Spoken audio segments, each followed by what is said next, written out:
London के इलाके south hall में फलाही तंजीम अल-मुस्तफा ट्रस्ट के ज़ेर एहतमाम क्रिकेट गाला का इनेकाद किया गया, जिसमें Pakistani high commission, UK media, Al-Mustafa 11 और हौंसला जामिया मस्जिद की क्रिकेट टीमों ने हिस्सा लिया। मारूफ TV anchor Suhail Warraich, justice Lahore high court Qasim Ali Shah, anchor Faisal Aziz Khan और दीगर मारूफ शख्सियात भी क्रिकेट गाला की रौनकों से लुत्फानंदोज हुई। मजीद तफसीलात bureau chief UK Ghulam Hussain Awan की इस रिपोर्ट में।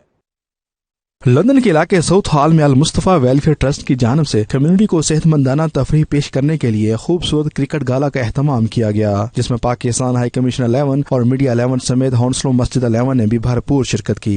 क्रिकेट गाला में 4 टीमों की शमूलियत से शायकीन क्रिकेट को खूबसूरत क्रिकेट देखने को मिली। शायकीन ने खूबसूरत खेल पर खिलाड़ियों को भरपूर दाद दी। शानदार कमेंट्री ने खिलाड़ियों का जोश बढ़ाए रखा। बहुत ही खूबसूरत सा कैच, ये बहुत खूबसूरत कैच था रिकी जी, मैं आपको बताता हूँ। इस मौके पर बच्चों और फैमिलीज की तफरीह के लिए बाउंसिंग कैसल और खाने पीने के स्टॉल भी लगाए गए थे, जहां बच्चों ने खूब हल्ला गुल्ला किया। इवेंट में मौसीकी की धुनों ने भी शायकीन के दिल गरमाए रखे।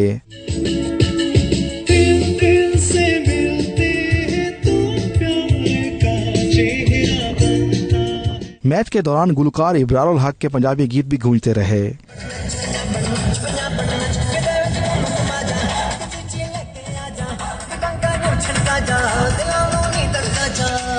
शायकीन ने इस मौके पर सेहतमंद तफरीह फराहम करने पर अल-मुस्तफा वेलफेयर ट्रस्ट के चेयरमैन अब्दुल रज़ाक साजिद को मुबारकबाद पेश की। उनका कहना था कि ऐसी तफरीहात का होना दियारे गैर में किसी नेमत से कम नहीं, क्योंकि खेलों का माहौल अगली नस्ल में दिलचस्पी का बायस बन रहा है। काफी पंजाबी फैमिलीज आई हुई हैं और सब लोग एंजॉय कर रहे हैं। अल-मुस्तफा वेलफेयर ट्रस्ट ने एक अच्छा मौका दिया है और ये भी क्योंकि कम्युनिटी के लिए है, आपको हेल्दी होना चाहिए। माशाल्लाह ऐसे टूर्नामेंट होने चाहिए ताकि स्पेशली यंगस्ट बच्चों को हम इंकरेज करें कि ऐसे फंक्शन में आए और ताकि कम्युनिटी का रौनक हो, एक दूसरे को मिले। आज Pakistan high commission, Al Mustafa welfare trust और हमारे हौसला जामिया मस्जिद से टीमें आई हैं, तो यकीनन एक अच्छा मैसेज, मुस्बत मैसेज जो है वो देना मकसद है। हमारा ये मोटो रहा है कि हम खेल को प्रमोट करना चाहें, हेल्थ को हम प्रमोट करते हैं और इसमें हमारा अल्हम्दुलिल्लाह ये मकसद था कि इसको टूर्नामेंट को ऑर्गेनाइज कराया जाए। ऐसा लग रहा है कि यहाँ पे ईद का समय है, एक मेले का समय है कि हम कम्युनिटी डिफरेंट जो तबकात के लोग हैं वो सारे इकट्ठे हुए हैं एज ए कम्युनिटी की शक्ल में,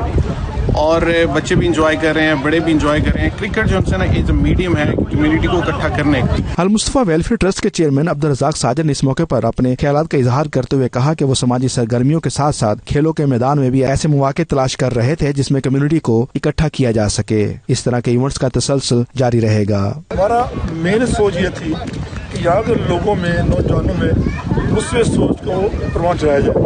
ये खेल खेलने से दिमाग में वसी होता है, सेहत बेहतर होती है, और यहाँ के बच्चे जो इन्वॉल्व हुए हैं इस गेम के अंदर, उससे ये मैं समझता हूँ हमारी कम्युनिटी के अंदर एक अवेयरनेस पैदा होगी। मारूफ टीवी एंकर सुहेल वड़ाइच और जस्टिस कासिम अली शाह ने भी समाजी कामों में हिस्सा लेने वाली तंजीमों का खेलों के जरिए कम्युनिटी को जोड़ने जैसे इकदाम को सराहा। लश ग्रीन ग्रास है, मौसम की ठंडी हवाएं चल रही हैं और लोग खुश हैं, पाकिस्तानी खुश हैं, नौजवान खुश हैं, खेल रहे हैं, तो ये सारी चीज़ें इंतहाई खुशगवार हैं। क्योंकि जब लोग खेलते हैं, जब हंसते हैं, तो उससे लोगों की उम्र बढ़ती है, एक दूसरे से मोहब्बत बढ़ती है, तल्लुक़ बढ़ता है। ये सिर्फ सोशल इवेंट नहीं है, स्पोर्ट्स इवेंट भी है, कल्चरल इवेंट भी। ये एक बड़ी अच्छी शुरुआत है। अल-मुस्तफा ट्रस्ट मैं समझता हूँ कि जो वेलफेयर ऑर्गेनाइजेशंस हैं उनमें इस मामले में जरूर बाजी ले गई, आगे चली गई, और ये अच्छा मौका है। आखिर में खिलाड़ियों और मुंतजमीन में अवार्ड शील्ड्स तकसीम किए गए, मेहमानों को गुलदस्ते पेश किए गए, जबकि शुरा ने तस्वीर बनाकर इवेंट को कैमरे की आंख में कैद किया। अल-मुस्तफा ट्रस्ट के ज़रिए तमाम होने वाले इस क्रिकेट गाला का मकसद लोगों को चैरिटी वर्क के साथ साथ सेहतमंदाना तफरीह करना भी था। साथी रिपोर्टर वसीम काज़मी के साथ गुलाम हुसैन अवान, 92 न्यूज़, लंदन।